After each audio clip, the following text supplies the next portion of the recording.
c'est l'endroit et l'envers. Donc ne soyons pas aussi un peuple d'intolérants. mais lii dafa jur mer parce que am na ñoo xam ne nee nañu ñoom ak président Macky Sall depuis 2012. waxuma la photo mais takkandeeram sax pour ñu gis ko problème la. est-ce que tam. waaye mais gis nga circonstance dafay am. le président de la République di nga gis nit koo xamante ne dina ko jàppale. am ko ci cofeel pendant 25 ans yàlla mayul une situation bu lay permettre sax nga joxanteeg moom loxo loolu dafay am ku nekk nag ak sa niveau am na ñoo xamante ne mais ils sont aujourd'hui membres du gouvernement parce que dañ leen tànn ci circonstance loolu mooy seen destin mais ba ñuy sos APR 2009 nekkuñu fi woon mais tu peux pas dire que amaluñ njëriñ dëkk bi wala c'est le choix n'est pas pertinent loolu amul sens c'est-à-dire que genre analyse yooyu pour man c'est des comparaisons yoo xamante ne vraiment ça a des allures de navet quoi vraiment c'est-à-dire nit mënuloo rek comparer parce que là c'est à la faveur d'une situation le président est la COP 28 peut-être ñuy Dubaï lañ nekk donc il y a une accessibilité qui est beaucoup plus facile il y a un événement mais nag monsieur Kassé nii noonu nag donc nag président Macky Sall xam nga ne bu taxawee fee du n'importe qui moo koy jege surtout que mi ngi ci njeextalu nguur surtout que am na ay opposants ak fi àddina toll ak sécurité président dañ koy toppatoowee mënuñu gëm ne quand même coïncidence la non xam nga ba tamit xanaa duñu ne coïncidence la non xam nga sincèrement Fatou man comme ni ma la ko waxee au départ dama teg ay hypothèses ok parce que booy teg ay hypothèses ça veut dire que tu n'es pas sûr de ce que tu dis te wax naa la fii man ne que du ma doxee ci ñëw rek ñu ne teel ma ne damm na ma wax loo xamante ne ëllëg si biir bu ñu génnee la vraie raison man damay rus. ñu lay baal parce que waaw non yooyu du man xalaatuma ko man c'est-à-dire damay teg ay hypothèses dama ne mais ñaari hypothèses yi ma teg yëpp jàpp naa ne war na ñu mën a accepter lu mel nii. d'accord léegi monsieur su nekkee mën nañ accepter lu mel nii président même su fekkee ni yëgul woon ne par exemple kii da ko doon saaga ci ay jamono dina ko yëg léegi est-ce que tamit tolérance boobu président am ci wala sax hypothèse aussi am ci kii nga xam ne mu di awul si ba baal ko saaga mais est-ce que war ko mën a am aussi ba ñi nga xam voilà ñeneen ñi nga xam ne tey ce sont des détenus am nañu ay post Facebook voilà ñi nga xam ne def ay post Facebook yu jàpp leen certains même les considèrent comme des détenus politiques est-ce que mais ki dañ ko jàpp wala jàppuñu ko mais dañ ko accusé dañ ko accusé non attends mais ñu doon ñu bàyyi ko mu affiché ak moom non dañ ko accusé de quelque chose wala accusé wuñ ko dara mais li mu def tey xam nga tey mais tey monsieur Kassé li mu def tey li mu daan def tey suñu ko xoolee ci Jérôme xam nga code pénal Sénégal da koy tere parce que institution la doon saaga aussi non man je ne peux pas m'ériger en donneur de leçons man ce que je peux dire en quelque sorte moom mooy su fekkee ne dara dafa nekk ci yoonu justice foofu bu leen laaj président mu naan defal lii wala defal lële parce que yoon moom dafa am ay règles ak nu muy fonctionner parce que le président lui-même il est soumis au droit et à la loi waaw donc moom ak yow ak keneen ci am parce que citoyen la c'est pas nag un citoyen boo xamante ne c'est un citoyen lambda li nga xamante ne moo ko régir moom lu encadré la loo xamante ne nii dafay ànd ak méngoo ak cër bi nga xamante ne moom la ko Sénégal lay décider jox waaw mais nag donc institution la comme ni nga koy waxee mais lu nekk ci yoon ak lu nekkul ci yoon bokkul.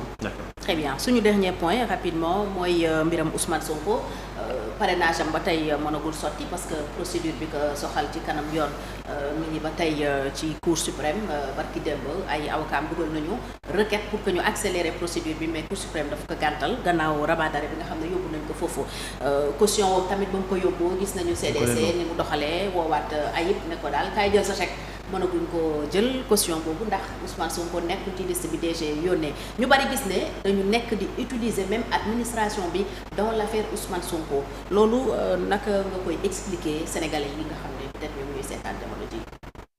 non moi je pense pas que ñuy utiliser administration bi dans l'affaire Ousmane Sonko. DGE CDC. non dama ne xam nga administration dafay dox avec des règles waaw bu fekkee ne que yow da nga remplir les conditions Ousmane Sonko.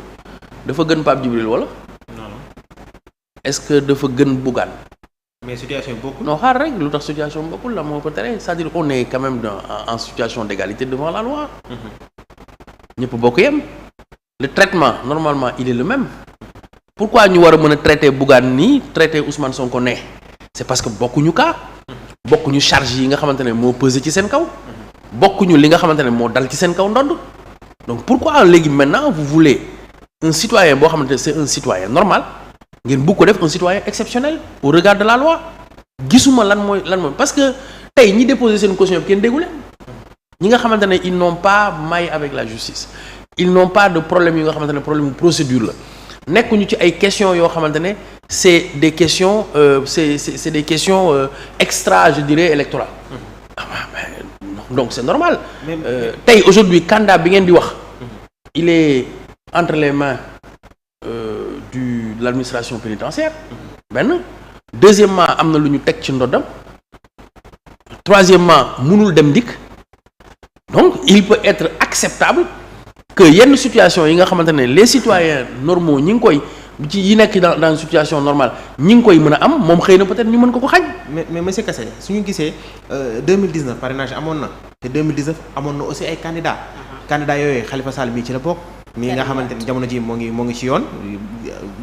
lépp li ko yoon teewoon génn na ci Karim Wade ci la bokkoon mais dañoo gis ne ñoom ba ñu demee déjà déposé dañu leen jox fichier ba pare te ñoom demoon nañ sax ba conseil constitutionnel moo leen mujjee daal di gàntal ndox ne ni yéen conditions yi ngeen présenté wu ngir mën a nekk candidat baaxul mais gisuñu woon benn yoon DGE taxaw ne doon leen jot fiche parce que mënoon leen nekkoo leen ci fichier te pourtant ñoom amoon nañ condamnation bu leer donc pourquoi le cas de Ousmane Sonko gis nga Jérôme bi la yoon DGE gis nga Jérôme àdduna dafay dox gis nga jamono boobu parrainage c'était nouveau chez nous lu bees la woon ci dispositif bi. mais loi bi changé na xaar ma expliquer la gis nga même su fekkee ne que en tant que tel en fonction de li nga xamante ne moom mooy expérience bi ngay dund. loolu aussi mooy yëfu nit. man du ma ne waaw wala déet parce que non seulement je ne suis pas un spécialiste du processus électoral. de la loi électorale en tant que tel. Je ne suis pas un expert électoral. mais je suis un expert en logique. Je peux me dire que toute chose peut avoir une explication. Et que jàpp naa ne yow Thiendella Fall yow gënuloo ko ci dëkk bi la juddoo doon en tout cas xamaluma ko leneen lu dul nit ku baax bokk fu baax ñu njort ci moom li nga xamante ne moom la ñuy njort ci yow ci li ngay def ci sa liggéey parce que moom moo choisir c'est un policier c'est un fonctionnaire. nit la koo xamante ne tey jii nii il doit répondre de ses propres actes mais acte bi man mënuma ko jël à sa place.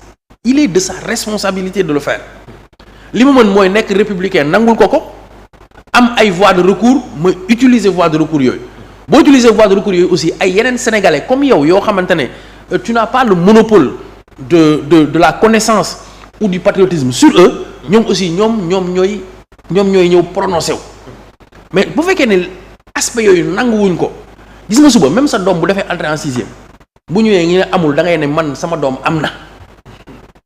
parce que bu boobaa xëy na peut-être ña fa nekk wóolootoo leen te nag bu ñu ñàkkatee wóoloote la République n'a plus sa raison d'être parce que tey il faut que ñu nangu ne situation bi ordinaire wul il faut que ñu nangu ne parrainage tey na mu demee woon bu njëkk ba lañ daan laaj ñu ko tey parce que il a fallu que effectivement on demande à ce que ñu baisser le niveau pour mën a relâcher un tout petit peu parrainage tey mën nga ko def avec 13 députés mën nga ko def avec 120 chefs d'exécutifs locaux donc naturellement ça bouge ça change par rapport ak situation yële na donc boo ñëwee rek ne way noonu demeewul na la demeewul ni tey pour man ce sont des situations qui peuvent être différentes. est-ce que objectif bi du rek éliminer Ousmane Sonko comme ni ko ñu bari foogee. waaw mais loolu simple na comme analyse parce que déterminant yi tax Ousmane Sonko éliminé wu mais c'est pas moi qui était à la base de ces actes-là c'est lui qui a posé ces actes. C'est pas le président qui a posé les actes à sa place les actes répréhensibles ou condamnables c'est pas moi c'est du yow du keneen moom moo ko posé donc c'est à lui de répondre de cela. mais li ñu gis mooy dañ ne waa Benno Bokk Yaakaar c'était comme si que dañ ne su Ousmane Sonko bokkee wala ko jege Ousmane Sonko rek da ngeen seen nguur daa nar a daanu. ban Benno Bokk Yaakaar moo wax loolu. ma ne waa Benno Bokk Yaakaar nii li ñuy gis ci ñoom mooy c'était comme si que yéen da ngeen a bañ a dem ak ku Ousmane Sonko ngemb wala Ousmane Sonko ci boppam élection. non man d'accord uma loolu de Ousmane Sonko dem nañu moom élection ba taay dóor ko wala problème. mais bi présidentielle et puis sincèrement bu fekkoon ne que ñëw na aussi dóor ñu mais ce serait que la démocratie wala problème. on est démocrate bu ñu demee aussi bu fekkoon ne dem nañ aussi élection mu gagné mais quoi de plus normal président Macky Sall dafa dóor Ablaye Wade non. dafa gënoon Ablaye Wade wala Ablaye Wade dóor non xaar rek Ablaye Wade dóor Abdou Diouf daf ko gënoon wala. donc naturellement bu ñu yeggee ci situation boo xamante ne nii keneen moo dóor keneen mais écoute pour moi il n'y a rien de plus normal. est-ce que du législative yi ak locales yi leen tiital. nga ne wala sama gars yi dañ laa tiital. moo ma jaaxal ñi tam ñàng nañ de gars yi. lu ma jaaxal kii nii ñëw li ngeen gis ci local yeeg législative yi moo leen jaaxal ba ngeen bañ waaj a dem présidentiel lu loolu. non pas du tout local yi. ñu fi demee wax ma Afrique moom Afrique may ñu mayal ngeen gi tontu. non xam nga dama ne xam nga tey aujourd'hui sur les 557 maires je crois que Benno am na ci au moins 450. Si ça c'est pas une victoire moi je sais pas ce qu'on appelle une victoire. mais en tout cas parce que mais suñu xoolee ci non xam nga législatif yi tamit. non xam nga une élection locale. boo xamante ne ay exécutifs locaux lay dem ji uti. li ci am solo mooy ñaata maire nga am à la fin. parce que maire bu nekk dañ ko fal selon effectivement li nga xamante ne mooy système ba ñu teg foofu noonu. tey opposition am na maire Dakar am na maire Ziguinchor am na maire fii am na maire fee mais boo dajalee maire yëpp laa wax ci 557 yi 400 lu ko topp ñun suñu ay maire lañu. mais jamono ji liste boobu mën nañu ko wàññi de. waaw mais ci kaw ci ban base nga koy defee. mais tey soo xoolee par exemple su ma jëlee kaw Mambo Diaw liste parallèle demee woon mu gagné moom ber na daara boppam. Aly Ngouille Ndiaye génn na. waaw d'accord y a le maire de Fatna. moi je te parle de 400 maires. tu peines à me citer 5 maires. mais exemple mais non mais exemple mais monsieur Kassé on prend des exemples yoo xamante ne tey ñooñu dañoo am doole politique boo xamante ne. président dafa samp seen mbër ñoom ñu gagné léegi président ñaata maire ñoo jógee fële na la ñëw ci biir coalition bi. ñaata ñoo jógee fan ci opposition bi. waaw mais maire yooyu kenn xamule. wala sax mais d'accord yow léegi yow tu veux donner de l'importance à certains maires. mais parce que ba pare décrédibiliser yeneen maires tout simplement parce que sa analyse. da nga bëgg mu tomber si li nga xalaat. non kenn du analyser noonu. gis nga ni boo analyser da ngay objectif. en fait on décrédibilise parce que tey par exemple su ma jëlee le cas de Mambo Diaw. président dafa samp mbër. moom mu demal boppam gagné mbëru président. moi je te dis que le maire de Bala et le maire de Kotiari ils ont gagné sous d'autres listes ils sont dans Benno Bokk Yaakaar. d'accord kon am na bateau dem na waaye bateau ko sena. bien sûr mais loolu la.